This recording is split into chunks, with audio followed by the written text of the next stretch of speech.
आज हमारे पास राजस्थान के राज्य प्रतीकों पर एक दस्तावेज आया है। इसमें पशु, पक्षी, पेड़, नृत्य, मतलब सब कुछ है। हाँ, और इसे पढ़कर ये तो साफ है कि इस पर मेहनत बहुत हुई है। जानकारी एकदम सटीक है। बिल्कुल, ऐसा लगता है जैसे किसी ने जानकारी का एक मजबूत किला बना दिया हो। हर तथ्य अपनी जगह पर है। सही कहा। पर एक मजबूत किले और एक शानदार महल में थोड़ा फर्क होता है ना।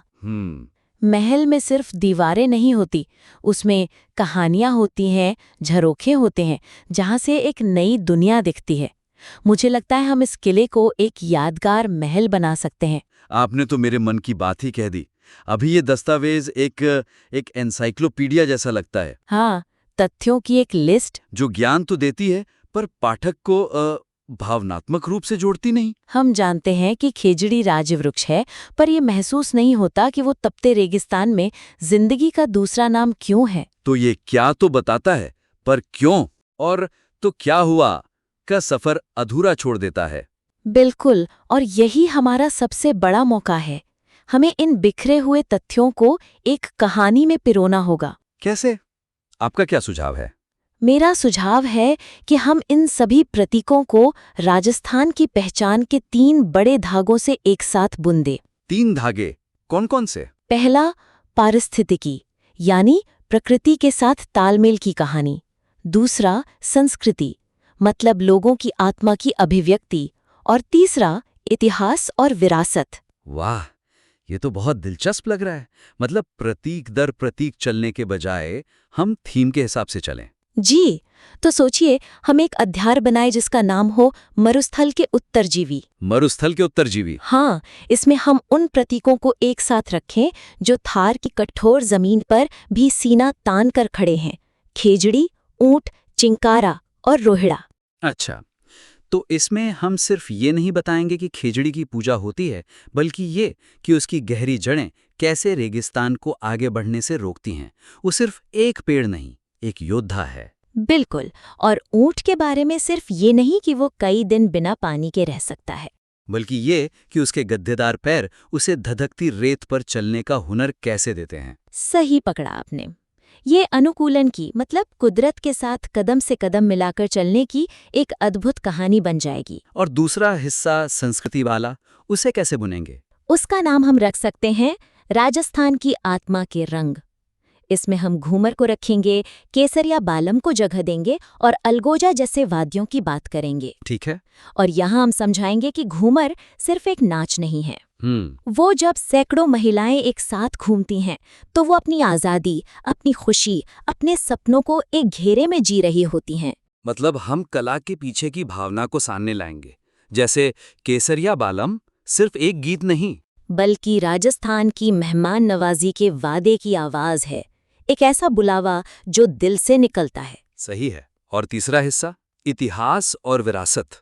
उसका शीर्षक हो सकता है विरासत, गौरव और चिंता। गौरव और चिंता दोनों? हाँ, इसमें हम 2 बहुत शक्तिशाली प्रतीकों को रखेंगे, गोडावण यानी ग्रेट इंडियन बस्टर्ड और चित्तौड़ का विजय स्तंभ। अच्छा। गोडावण की कहानी सिर्फ एक राज्य पक्षी की नहीं है, वो विलुप्त होने की कगार पर खड़े एक शानदार जीव को बचाने की एक मार्मिक अपील है। हाँ, दस्तावेज में बिजली के तारों से होने वाले खतरे का जिक्र है भी। हमें उस दर्द को और शिद्दत से बयां करना होगा। और विजय स्तंभ? विजय स्तंभ सिर्फ पत्थर की एक मीनार नहीं, वो राजस्थान के गौरवशाली अतीत का प्रतीक है जो आज भी जिंदा है। हम उसके इतिहास को आज से जोड़ेंगे। कैसे? हम बताएंगे कि कैसे वही विजय स्तंभ आज राजस्थान पुलिस की वर्दी पर और बच्चों की स्कूल की मार्कशीट पर एक निशान बनकर गर्व जगाता है। वाह, इस एक बदलाव से ही पूरा दस्तावेज एक बेजान सूची से एक धड़कती हुई कहानी में बदल जाएगा। और इसी कहानी में एक और बहुत दिलचस्प वरत है जो मुझे लगता है अभी छुपी हुई है। वो क्या है? 2 राज्य पशु, चिंकारा और ऊंट। हाँ, ये बात मुझे भी थोड़ी अजीब लगी थी। एक राज्य के 2 पशु प्रतीक क्यों? दस्तावेज में बस ये लिखा है कि चिंकारा वन्यजीव श्रेणी में है और ऊंट पशुधन में। पर इसका गहरा मतलब क्या है, ये साफ नहीं होता। नहीं होता। यही तो, ये कोई कमजोरी नहीं, बल्कि इस दस्तावेज की एक छुपी हुई ताकत है। अच्छा। ये दिखाता है कि राजस्थान का दिल कितना बड़ा है, एक तरफ वो अपनी जंगली आजाद रूह यानी चिंकारा का सम्मान करता है, और दूसरी तरफ वो उस जानवर ऊंट को भी पूछता है जो सदियों से इंसान का साथी रहा है। बिल्कुल, जिसने उसका बोझ उठाया, जो उसकी अर्थव्यवस्था की रीढ़ रहा है। तो आप कह रही हैं कि हमें इस दोहरेपन को एक मुख्य थीम बनाना चाहिए। बिल्कुल, इसे एक ऐसे राज्य की कहानी के तौर पर पेश करें जो प्रकृति और संस्कृति दोनों को बराबर महत्व देता है। हम एक पूरा खंड बना सकते हैं, एक राज्य, दो प्रतीक, जंगल और समाज का संगम। ये सुनने में बहुत शक्तिशाली लग रहा है।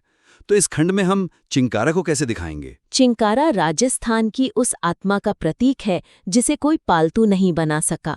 वो जंगल की आज़ादी है, उसकी रफ्तार, उसकी सुंदरता, उसका शर्मीलापन। हाँ, ये सब राज्य के प्राकृतिक स्वास्थ्य का आईना है। अगर जंगल में चिंकारा खुश है तो मतलब प्रकृति की लय बरकरार है। और ऊंट की कहानी इससे बिल्कुल अलग होगी। एकदम अलग। ऊंट सिर्फ एक जानवर नहीं है, वो एक चलती फिरती अर्थव्यवस्था है, एक सांस्कृतिक पहचान है। तो हमें 2014 में उसे राज्य पशु बनाने के पीछे की कहानी बतानी होगी। जी बिल्कुल, वो सिर्फ एक सम्मान नहीं था, वो एक SOS था, एक पुकार थी घटती आबादी को बचाने की, ऊंट पालकों की टूटती उम्मीदों को सहारा देने की। इसमें हम उस्ता कला का भी जिक्र कर सकते हैं। बिल्कुल, या फिर लोक देवता पाबूजी की कहानी, जिन्हें ऊंटों का रक्षक माना जाता है। वाह, अब सोचिए, पढ़ने वाला सिर्फ तथ्य नहीं पढ़ रहा, वो राजस्थान के दिल की धड़कन महसूस कर रहा है। एक तरफ जंगल की आजादी, दूसरी तरफ इंसान का साथ। ये सिर्फ जानकारी नहीं है, ये एक जीवन दर्शन है। और जब हम ये कहानी इस तरह सुनाते हैं तो दस्तावेज का कद अपने आप बहुत ऊंचा हो जाता है। ये तो सच है। इन प्रतीकों के बारे में बात करते करते मुझे ऐसा लग रहा है जैसे ये सब मेरे आसपास जिंदा हो गए हैं। हाँ, और यही सबसे जरूरी बात है, इन प्रतीकों को सिर्फ कागज पर नहीं बल्कि असल जिंदगी में जिंदा करना होगा। अभी ऐसा लग रहा है जैसे हम म्यूजियम में रखी चीजों की बात कर रहे हैं। सही कहा, लेकिन ये तो आज भी धड़क रहे हैं ना। दस्तावेज में ये तो बताया है कि विजय स्तंभ लोगों पर है, पर बाकी प्रतीकों का क्या? वो आज के राजस्थान में कहाँ दिखते हैं? ये बहुत जरूरी सवाल है। ये जानकारी बिखरी हुई है और पाठक को ये महसूस नहीं होता कि ये प्रतीक उसके जीवन का हिस्सा कैसे हैं। तो मेरा तीसरा और आखिरी सुझाव यही है, एक नया आयाम जोड़ें जो इन प्रतीकों को आज के जमाने में स्थापित करें। अच्छा, इसे अमूर्त ज्ञान से निकालकर व्यावहारिक जानकारी में बदलें। हम एक सेक्शन बना सकते हैं, प्रतीक आज की नज़र में, इन्हें अपनी जिंदगी में कहाँ देखें। ये तो बहुत उपयोगी होगा। हाँ, सोचिए, जब हम लिखते हैं कि अगली बार जब आप अपने बच्चे की स्कूल की मार्कशीट देखें तो उस पर बने विजय स्तंभ को गौर से देखिएगा। ये सिर्फ एक निशान नहीं, आपके बच्चे के हाथ में राजस्थान का गौरव है। इस एक लाइन से ही पूरा संदर्भ बदल जाता है, इतिहास व्यक्तिगत बन जाता है। बिल्कुल, मुझे याद है जब मैं छोटी थी तो अपनी स्कूल की मार्कशीट पर वो निशान देखकर बहुत गर्व महसूस करती थी। और ऊंट या गोडावण के लिए हम क्या कर सकते हैं?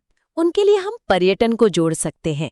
बीकानेर के अंतर्राष्ट्रीय ऊंट महोत्सव का जिक्र करें, जहां सजे धजे ऊंट रैंप पर चलते हैं। हाँ, या जैसलमेर के डेजर्ट नेशनल पार्क के बारे में बताएं, जो गोडावण का आखिरी घर है। इससे पढ़ने वाले को एक प्रेरणा भी मिलेगी कि वो इन जगहों पर जाएं और इन प्रतीकों को अपनी आंखों से देखे, महसूस करे। जी, और खेजड़ी के लिए हम विश्नोई समाज के साथ उसके अटूट रिश्ते की बात कर सकते हैं। हम बता सकते हैं कि कैसे आज भी खेजड़ली गांव में उस बलिदान को याद किया जाता है। ये दिखाता है कि ये सिर्फ एक पेड़ नहीं बल्कि आस्था और त्याग का एक जिंदा स्मारक है। और इस सब को और भी असरदार बनाने के लिए एक चीज और जरूरी है। वो क्या? तस्वीरें, अच्छी हाई क्वालिटी तस्वीरें। हाँ बिल्कुल। एक तस्वीर 1000 शब्दों के बराबर होती है ना? जब कोई घूमर का एक रंगीन फोटो देखता है तो उसका असर सीधे दिल पर होता है। बहुत खूब। तो अगर हम पूरी बात को समेटें तो हमारे पास इस बेहतरीन दस्तावेज को एक यादगार रचना में बदलने के लिए 3 बड़े कदम हैं। पहला, तथ्यों की सूखी सूची को पारिस्थितिकी, संस्कृति और इतिहास की एक दिलचस्प और भावनात्मक कहानी में पिरोना है। हमें पाठक को ज्ञान नहीं, एक अनुभव देना है। दूसरा, चिंकारा और ऊंट के दोहरे प्रतीक का इस्तेमाल प्रकृति के लिए सम्मान और इंसान के साथ साझेदारी के बीच राजस्थान के अनोखे संतुलन को दिखाने के लिए करना है। इससे इस दस्तावेज को एक गहरी सोच और एक अलग पहचान मिलेगी। और तीसरा, इन प्रतीकों को म्यूजियम से निकालकर आज की जिंदगी में लाना है। ये बताना है कि ये आधुनिक राजस्थान में कहाँ दिखते हैं, कहाँ महसूस किए जाते हैं। सरकारी लोगों से लेकर त्योहारों और पर्यटन तक इन्हें जिंदा करना है। बिल्कुल। मुझे पूरा यकीन है कि इन बदलावों के बाद ये दस्तावेज सिर्फ पढ़ा नहीं जाएगा, इसे महसूस किया जाएगा, याद रखा जाएगा। ये सिर्फ जानकारी का स्रोत नहीं, प्रेरणा का स्रोत बन जाएगा। बिल्कुल। इन सुझावों पर काम कीजिए और जब आपको लगे कि आप तैयार हैं तो इसे हमें फिर से भेजिएगा। हमें ये देखने में बहुत खुशी होगी कि ये कहानी क्या नया रूप लेती है।